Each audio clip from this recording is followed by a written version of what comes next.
America used to be the shiny city on the hill, and now it's declining rather rapidly. I was in Europe last year talking to a number of people, and I said, what do you think about America? And the answer I got was, we think you've lost your minds. Dr. Ben Carson is a renowned neurosurgeon, former U.S. presidential candidate, and author of, most recently, The Perilous Fight, Overcoming Our Culture's War on the American Family. Family is where you derive your identity. With the breakup of the black family, you see the violence that has ensued. The murder rates in our inner cities are so high, people don't respect other people's lives. A lot of that has to do with the missing fathers. Now that's spread to the rest of our society as well. This is American Thought Leaders, and I'm Yanya Kellick. Dr. Ben Carson, such a pleasure to have you back on American Thought Leaders. It's wonderful to be with you. I always enjoy being with people who are logical. Logical? I'm lucky. I'm lucky to be logical, I guess. I was just talking with a friend. I said that we were going to be interviewing, and he mentioned to me that when you were doing your surgery on the Conjoined Twins at the head, it was a 31-hour surgery. How does a person do that? Well, you know, it's sort of like being in the jungle with a hungry tiger. You're not going to go to sleep. You're not going to relax until you get out of it.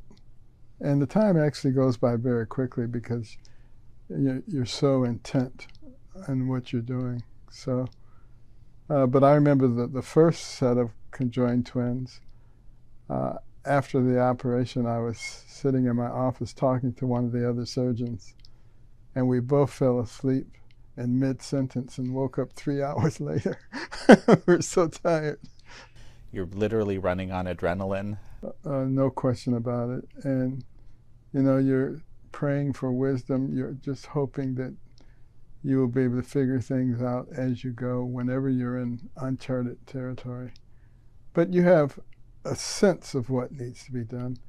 And we have much more advantages now than they did in the olden days because of the imaging.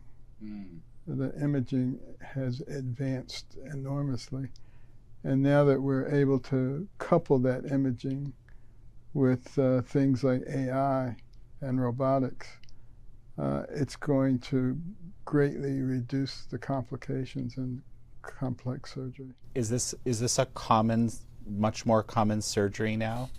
It's still vanishingly rare, but the techniques that have evolved to deal with it certainly make it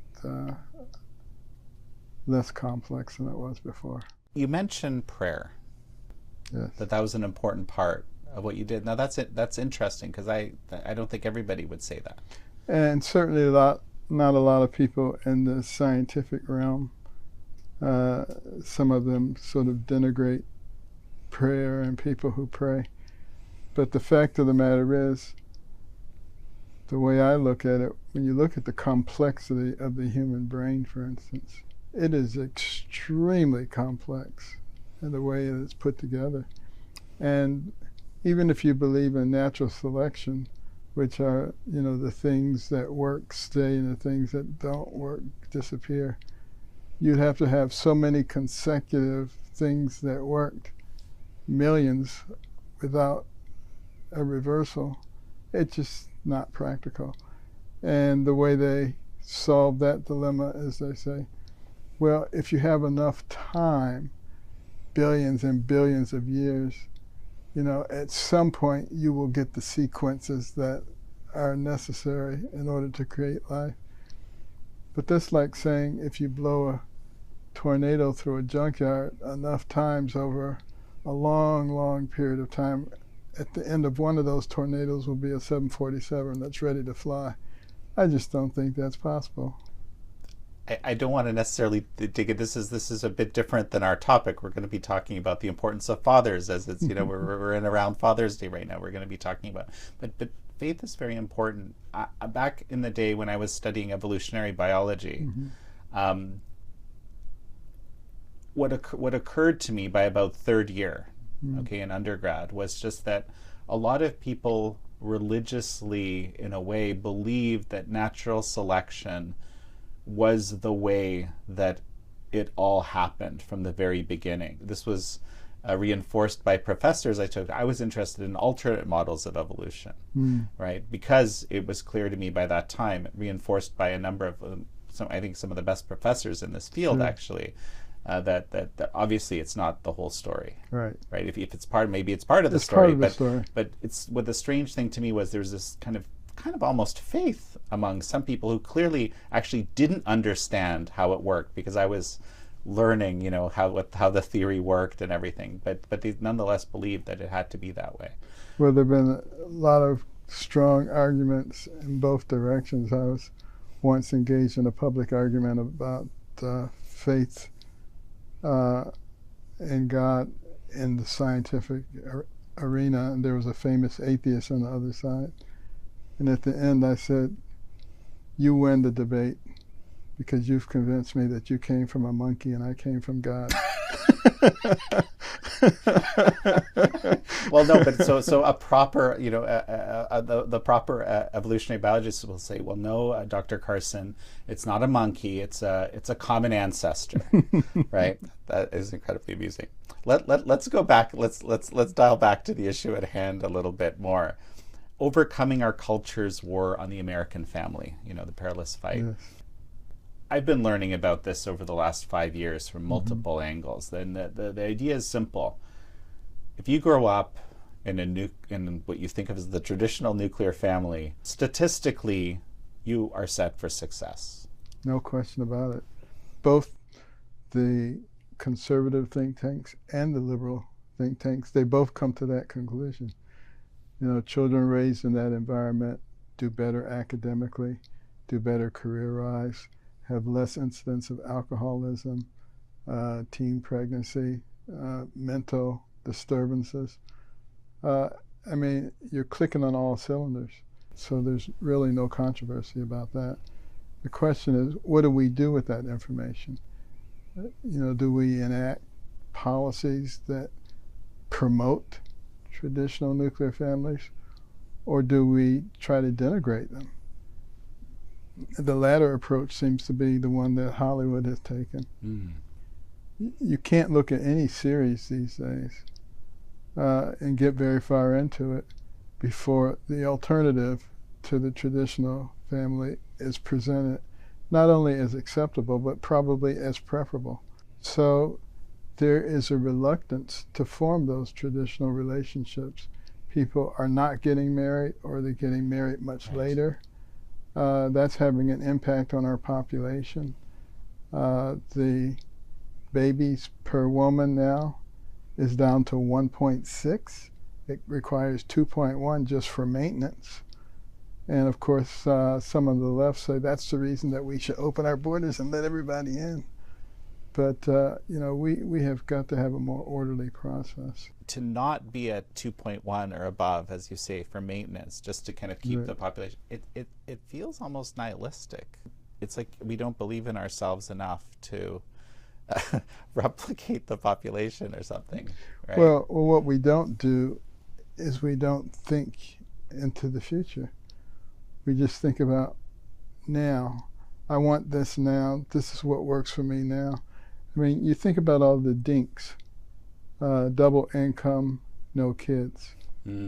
That's sort of like the new American dream. Sure, you got more money to lavish on yourselves, but what happens when you're 85 years old? What happens to your family? Who's around who really cares about you? All those are important questions that sometimes people realize that when it's too late. So I wanted to take a quick break to tell you about something that's actually quite important to me. I've been kind of resisting getting a sponsor for the show for some time. There's been numerous offers, let's just say. Patriot Gold Group came to me, and the gold is actually something that I've been thinking about quite a bit. because we're in very volatile times, very unpredictable times. So gold is the place that I think is one of the few kind of stable places to put money. And Patriot Gold Group is a good company. We checked them out. And so I bought some gold with them.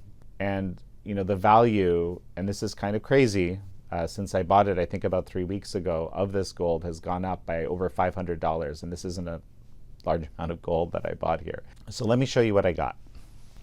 So this is Rand Refinery 1 ounce fine gold bullion, the American Eagle, and 5 silver eagles. So I'm actually gonna pull out the gold eagle for you because it looks kind of awesome. Wow, it's got an amazing weight to it. So if you're inspired to buy some gold, I recommend you call Patriot Gold Group. You can call them at 888-857-0495, 888-857-0495. Mention American Thought Leaders. With that, let's head back to the interview. I recently had an episode where we talked about Yuri Bezmenov's interviews back in the day, and he was, KGB defector that explained the Soviet vision for demoralization of America. Mm-hmm. Right? It's like how to foster a society that doesn't believe in itself. Right. It feels to me like this is a very bipartisan thing, this lack of belief in ourselves as a society. Well, those who want to fundamentally change us into a Marxist or a communist country, they don't care whether you're a Democrat or a Republican. They just want to manipulate you. As it says in the book, in the Congressional Record, January 10th, 1963, when Congressman Herlong of Florida read in the 45 goals of communism in America. It's pretty touching because you can see all of it happening now, and that was over 60 years ago. Infiltrate the public school system and teacher unions so that you can indoctrinate the kids. Infiltrate the news media and Hollywood so that you can basically manipulate the population, drive wedges between parents and children, denigrate the status of the family, make sexual perversion normal, natural, and healthy. I mean, right down the line, you look and say, check, check, check. Mm-hmm. America used to be the shiny city on the hill, and now it's declining rather rapidly. I was in Europe last year talking to a number of people, and I said, what do you think about America? And the answer I got was, we think you've lost your minds. And that was very concerning to them, because if America goes, what happens to everybody else? I also recently had someone on the show, we were talking about this exact, term. I think this is from Ronald Reagan or earlier, the shining city on the hill. Mm-hmm. Compared to many places in the world today with this decline that you're describing and all of that, all the problems, her argument was actually America remains the shining city on the hill because it's Americans that make America, and there's a ton of them that are here for that particular sense of freedom and opportunity that, relatively speaking, still exists, and that the reason why you have so many people, taking advantage of the opportunity to come through the southern border, right, is because they're looking for opportunity. No question. But if you're stuck in the desert and a jalopy comes by that you can get on and get out of the desert, you'll take it. It doesn't have to be the Rolls Royce. But if you can have the Rolls Royce, which we used to have, why not take it? Why not cultivate that? So there's no question that we have deteriorated and that we're going downhill, but we're still a heck of a lot better than most other places. If you were born in this country, you hit the lottery already. And that's one of the reasons that we should study what were those things that made us into a great nation.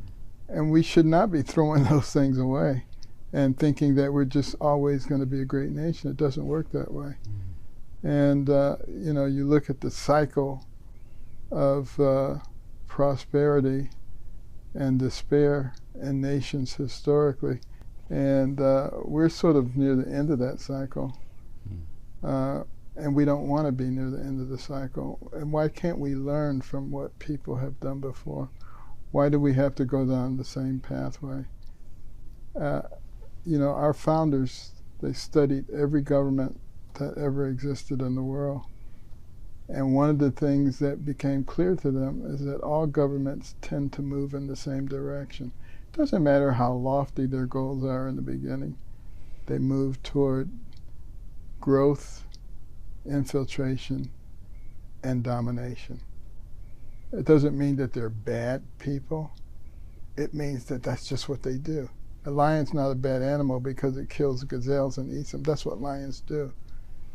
And they worked very hard to give us a system that would not lead to that end. But they knew it was going to be difficult. And that's why Ben Franklin said when he came out of that building, he was asked, what do we have here, a monarchy or a republic? He said, a republic, if you can keep it. And it's difficult. I mean, we're as close to losing it right now as we have ever been. When we can have a Department of Justice that is blatant in their bias in the way they treat different groups of people. And, you know, when you have elections that are questioned by half of the society and you don't make any attempt to make it transparent, those are the seeds that grow into the kind of discontent that cause very bad things to happen in countries historically.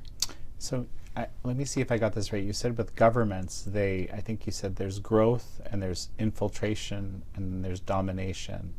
I'm kind of imagining, you know, bureaucracy as part of that. But can you I didn't fully understand how that works. Can you explain that? Well, the way our country was designed, the government was there for some pretty specific things. You know, the protection of the people, and to provide some basic necessities for a functional society, but they weren't to be involved in the day-to-day running of your life. That was supposed to be up to you.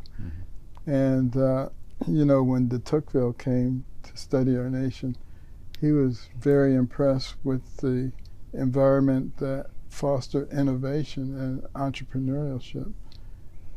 That environment is severely affected in a negative way when you have government butt into everything. A good example would be the government's desire to have everybody drive electric vehicles without having the infrastructure that's necessary, without having figured out what are you going to do with all of those dead batteries. What is that going to do to the environment? Just, this is what you need to do.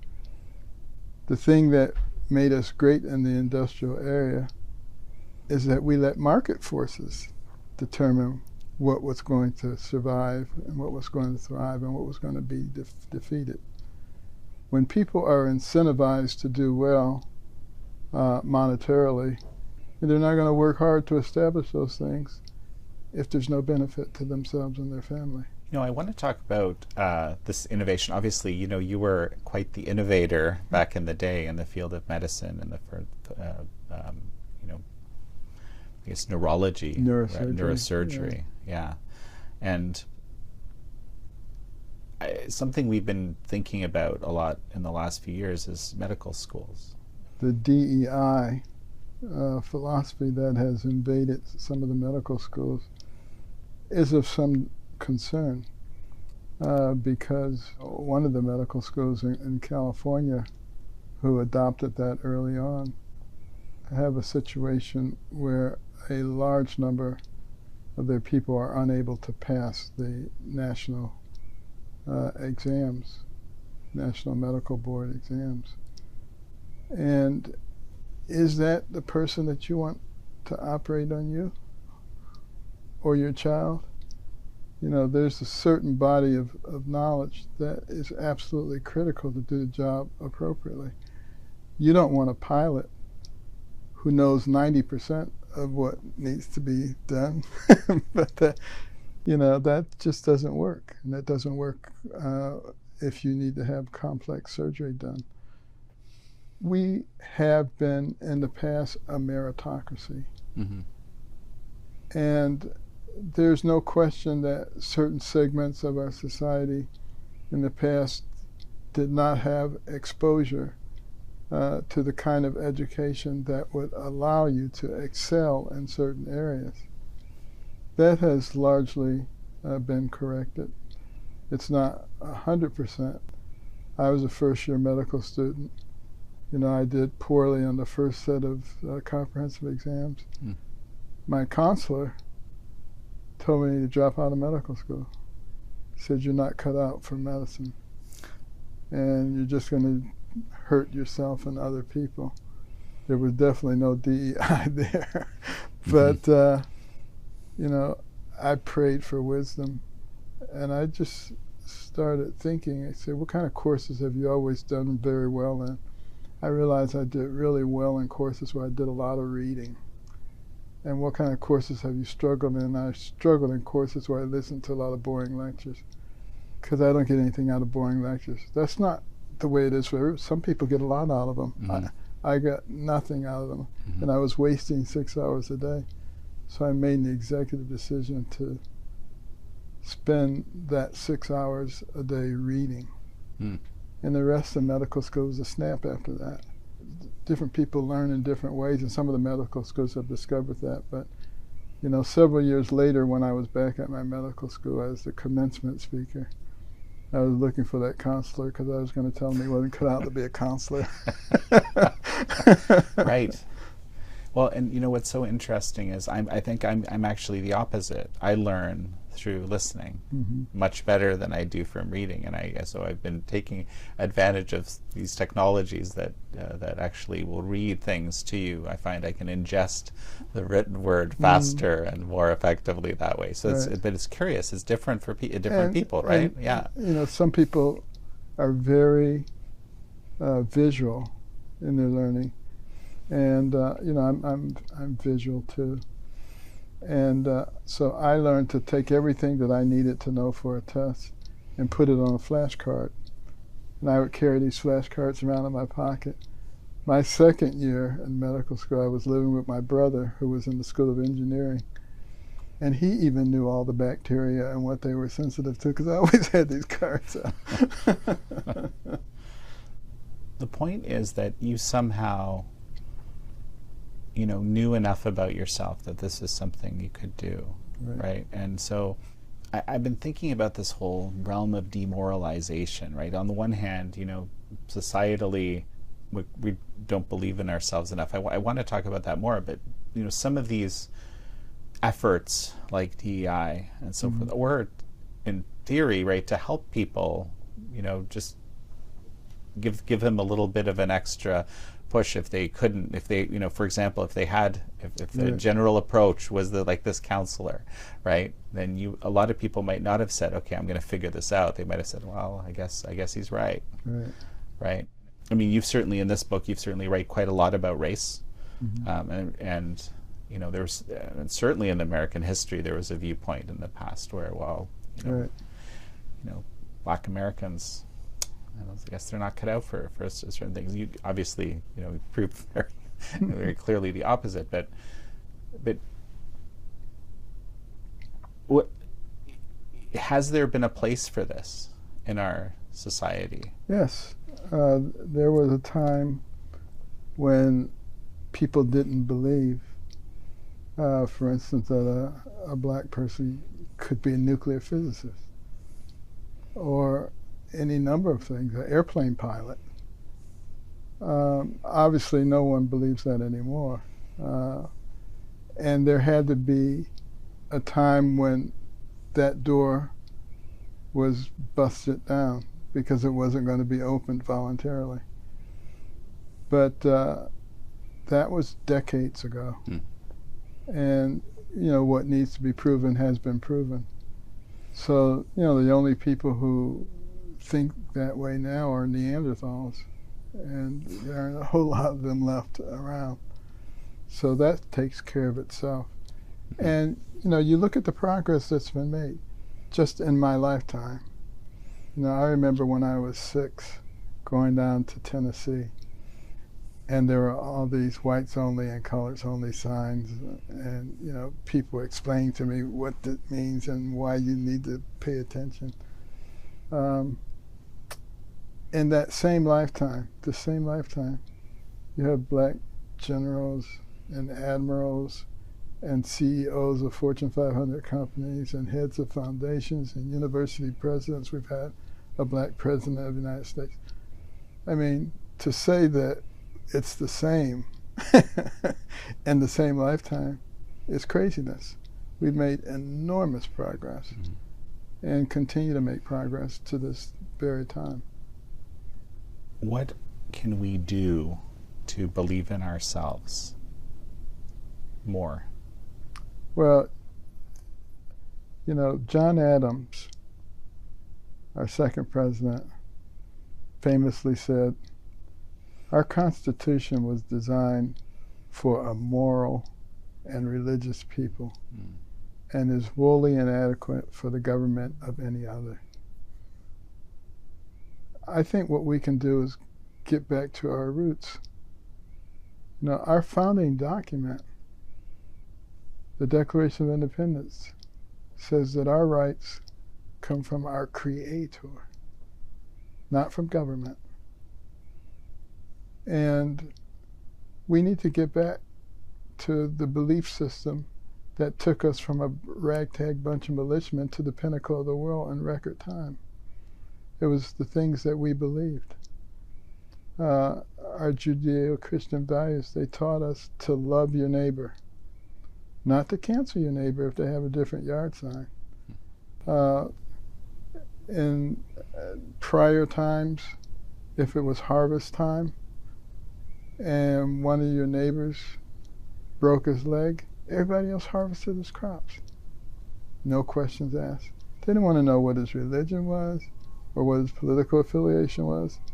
They said, "This is my neighbor and they need my help." That was the kind of thing that made America into a very strong nation.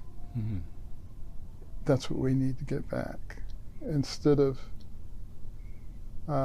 allowing ourselves to be manipulated on the basis of race, age, income, gender, religion, political affiliation, we allow wedges to be driven in, and it's destroying our society. But here's the bigger picture, and I talk about this in the book. The United States of America stands in the way of worldwide Marxism. And we cannot be overcome militarily. Therefore, you need to destroy us from within. And that's why all this effort is focused on the basic element of our foundation, which are our families. You destroy that, you destroy the passing on of values. When you don't have values passed on, you're sort of like what we're seeing on some of these college campuses, because they don't know history, which gives you your identity upon which your beliefs are based. So if you don't know those things, you're like a leaf blowing in the wind. Whatever the social breeze is that's coming along, you get caught up in it, having no idea what you're talking about. And these students have no idea that Hamas, who they're advocating for, would no sooner cut their head off than turn the light on. There's this multi-prong, as you describe, assault on the family. I just want to kind of lay out where are the pressure points? Because we obviously there are families, right? Yeah. And this it's something that strikes me, and I've been watching communist China for a very long time, and they were probably the most effective of any group at, having the Cultural Revolution where the vestiges of the old are eliminated, right? Not everything. Military strategy, they chose not to eliminate that, something I've talked about on episodes, but the family, people still gravitate to the family unit very much in China. Even if they limit the number of children, they've limited the number of children, created problems there. I mean, that's interesting, because of course they were interested in breaking that. Well, the family is where you derive your identity. And, we've already had the example with the breakup of the black family. And you see the violence that has ensued, the murder rates in our inner cities are so high. People don't respect other people's lives. A lot of that has to do with the missing fathers. And now that's spread to the rest of our society as well. Why was the black family particularly either susceptible, or was it targeted, or how did that happen? Well, the black family did very well throughout slavery and Jim Crow and all those. The families were together at that point. And then along came Lyndon Johnson and the war on poverty and policies that did not foster family development. And if you were getting some aid, for instance, for living expenses, and you got a raise, your rent went up. You brought someone into the home who had another income, your rent went up. There were other things that sort of pushed the man out of the family. The more babies you had out of wedlock, the more money you got. These are crazy policies. They were. Clearly they weren't designed to work like that, or Well, I don't know. I wonder, because Lyndon Johnson was caught on tape saying, if we give these black people these things, we'll have their vote for the next 200 years. It was all politically driven. It wasn't because they were compassionate individuals. But the bottom line is it caused dysfunctional families to develop where there had been very strong families before, and you see the result of that. And now that same phenomenon has spread to the rest of our society, and therefore we're seeing a very rapid disintegration of traditional nuclear families and a concomitant decline in our nation. Well, so we've talked before about characteristics of I guess large families, really, right? I'm actually just reading a book called Hannah's Children, where a woman went out and just tried to understand what are the characteristics of the people who have chosen to have large families. So, but tell me about that a little bit, because this seems to be a phenomenon. There's kind of, at least to me, it seems like people are becoming more interested in this again. Is this right? Is it? Well, I hope it's right. I haven't seen too much of it yet, but every time I encounter somebody who has more than 2 children, I congratulate them and thank them for what they're doing for our society, because it's vitally important. The other thing that seems to really be proliferating, the Christian-based schools, private schools, the homeschool groups, growing at a terrific rate. Since 2020, the number of homeschoolers has doubled, and it's still accelerating.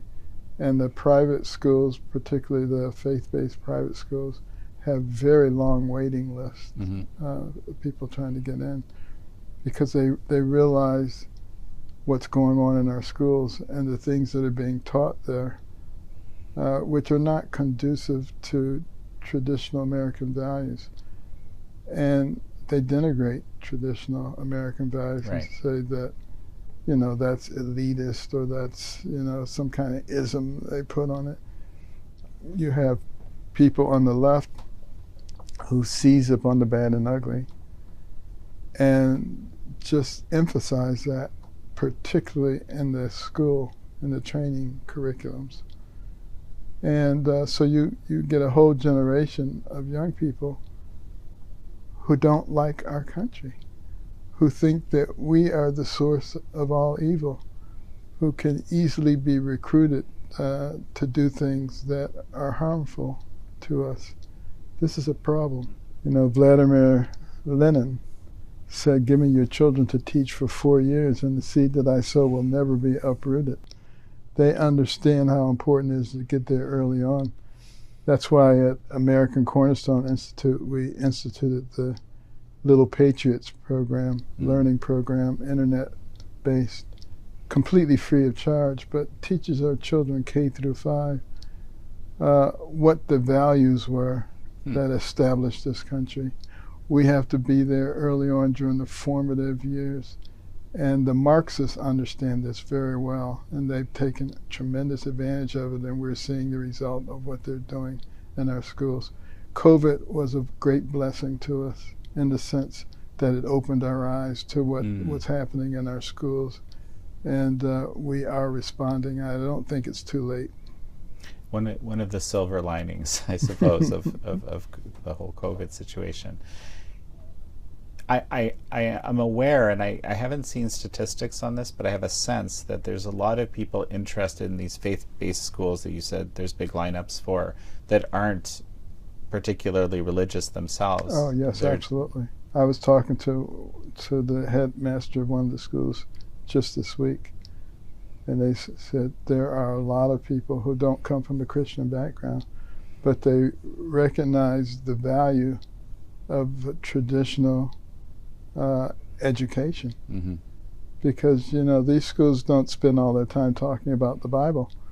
They teach reading, writing, and arithmetic, and physics. Well, and there's this sort of maxim, right? Like learning how to think versus what to think. Right. And that's interesting because, you know, the rhetoric or something, right, is that, you know, of course in the religious school, that's where you're being indoctrinated, right?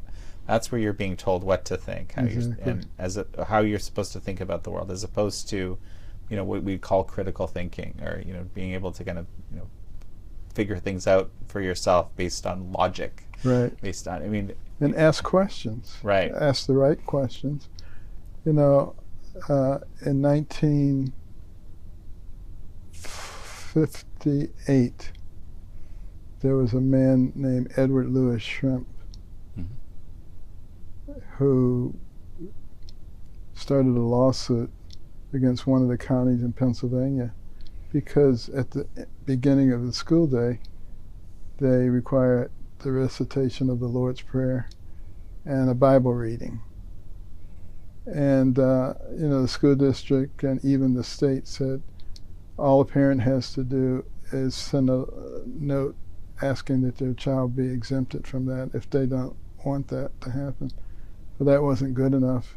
And it ended up in the Supreme Court in 1963, at which time they ruled that it was unconstitutional to have mandatory prayer or Bible reading. But then it continued to morph from there to there can be no support whatsoever for anything that's religious in the public setting. Now, think about how illogical that is in a country whose founding document says that our rights come from our Creator, whose Pledge of Allegiance says we're one nation under God, whose coins and dollars say, "In God we trust." That makes no sense whatsoever. And that was obviously never the intent of the founders, that we completely separate God and religion from everything. Their intention was that the church would not rule the state, and the state would not rule the church. Well, it made a ton of sense because they were actually from competing religious groups, right? So they wanted to make sure that one religious group would become the dominant and impose itself, right? This is what that was happening. That was happening in the 13 colonies. Right. You had people who said, "No Catholics here," or "None of this group here." Puritans. I mean, it was a mess, and so it was done for the right purposes. But it's morphed into something that was never the intent. But the challenge is how do you make a society work?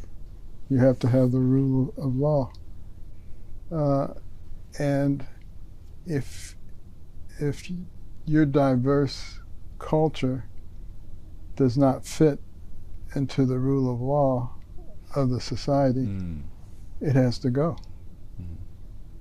Because you can't accommodate things that are at opposite ends of spectrums. Some of the Sharia policies, for instance, and particularly the way that they treat women, that's not compatible with our system. That's not compatible with our culture or our laws. And I don't think that we should change our culture and laws in order to accommodate that. If that's what you believe, you should go somewhere where they believe that. It's even one thing if you believe it yourself in your unit, but it's another thing if you kind of demanding that others accept it, right? Exactly. That's like or participate. Those are two different things, right? Well, I mean, you hit on one of the key areas that's going on in our society today, and that is there are those who want to take what is abnormal and make everybody else conform to that as if it's normal. I believe that God loves everybody, but I don't believe that it was intended that men have sex with men and women have sex with women. Now, those who want to do that, they're welcome to do it. But for them to try to take that and say that that's the norm and that everybody should conform to that does not make any sense. What they should be doing instead is making sure that the norm recognizes that there are things that are not consistent with the norm and that we need to learn how to tolerate those things. That's what you do. You don't take everything and turn it upside down. This is a society that was designed to be to help people of different faiths be able to function together. Even as we might have this tendency as human beings to want ours to be the one that everyone kind of accepts, but it's a place where you couldn't impose that, right? You shouldn't be able to. Right. And it is a fear. Mm-hmm. Because as you know, in America, we tend to be very reactionary. We don't do long-term planning. We just react to what's going on. Mm-hmm. And, I fear that there may be a severe reaction to this leftward tilt. Mm-hmm. And that we may start trying to legislate morality. I think we just have to be very vigilant and make sure that we don't go down that path. How do we deal with morality? And well, because you've been arguing, I think, that we need a shared morality. It's not just Christianity that has those ideas. You can go to the darkest jungle of Borneo, and a thief, what does he do? He waits until nighttime when nobody can see him. So he must know what's wrong, right? That's right. Without having read the Ten Commandments or anything. There are certain things that we just know inherently are the wrong things to do and the right things to do. You have to have laws. You have to have a basic code of morality. When everybody becomes their own definition of morality, then you got a problem. But what is this about legislating? You're saying you're concerned that we're going to be legislating morality. So because the laws are a reflection of our morality as well. But what do you mean when you say you're concerned? For instance, we may start saying you're required to attend church. Those kind of things have happened historically. So we just have to watch ourselves and make sure that we don't do that. We need to allow people to make choices. And the thing about a free society is you can live the way you want to live as long as that is not impinging upon someone else's freedom to live the way they want to live. You don't have the right to turn your stereo up at 2 a.m. and blast out the neighborhood. That's just not right. You got to have rules against things like that. But I don't want to rule against what you can listen to. You can listen to anything you want in the privacy of your home. Yeah, because this is, again, this is the crux of all this, is figuring out, where we affect each other as human beings.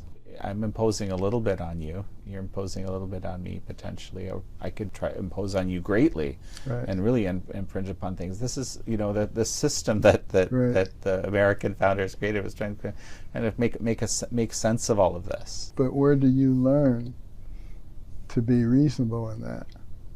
In your family. Right. That's where you learn that there are other people, there are other opinions. People have property, you learn how to respect it. All those things come through family. One thing that's really struck me is that in large families, you can't be too overly self-centered. Correct. And that's why traditionally people say, only children are spoiled. Now, that's not universally true, but it probably does have a tendency to ring true in a lot of circumstances. I was self-centered as a young person, which was my diagnosis of why I had a bad temper. Because somebody did something to me, somebody was in my space, I want this, And once I learned to step outside the center of the circle, the violent temper disappeared. What if we have this structural problem? What if we need to have these larger family units to learn that just to be forced to cope with people outside of ourselves and our families, of course, that we're connected with? So there's much more of a natural inclination to be helpful, and Well, we can incentivize. Mm-hmm. We can incentivize people to have children. They did that in Australia. They've been doing things that would incentivize family formation. It's interesting that Hungary has some policies that they've had mixed success with. The reason this book that I've been reading about the large families is a thing. It's just it's so rare, right? Like, and trying to figure out what is it about people that these people in our current time period that make them want to do that, because it's so rare. Well, if you talk to people who come from large families, they love it. They love their family structure, their siblings, and the interactions that they have. So there must be something really good about it. I've seldom met anybody from a large family who wasn't delighted to have been from a large family. So as we finish up, if you could just maybe recap, how do you think we can kind of come out of this? Yeah, I hope it's only a phase that we're going through. I hope people will look back in the future and say they temporarily lost their minds and they forgot about the things that made them into a great nation, and particularly about, the fundamental things like family structure. We need to understand that there's been a lot of technological things that have impinged upon family relationships. You have children who spend a lot more time with their iPhone or with their computer than they do with their families. Mm-hmm. Parents need to be aware of the impact that has. You have to be aware of your responsibilities as a parent today, because children are impacted by so many more things than they used to be. A lot of people like to say nothing's really any different than it ever has been. It's a lot different. The things that 10-year-olds know now will blow your mind.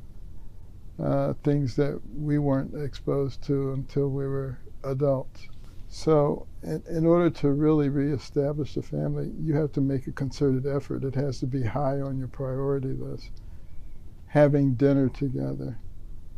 You know, if you're going to have children looking at television, watch it with them and discuss what you just saw. That's what I did with my kids when they were little. I didn't say, you can't watch this and you can't watch that. I said, let's watch it together and let's discuss what it is, so that they had a good understanding of what was happening to the society that they live in, and how to insulate themselves and how to be effective in a society like that. So it has to be deliberate. It's not sort of natural like it was in the old days when you and your family lived out on the farm out in the plains of Nebraska. It's very different now. Well, Dr. Ben Carson, it's such a pleasure to have had you on again. It was wonderful to be here, and I look forward to our next time. Thank you all for joining Dr. Ben Carson and me on this episode of American Thought Leaders. I'm your host, Yanya Kellek.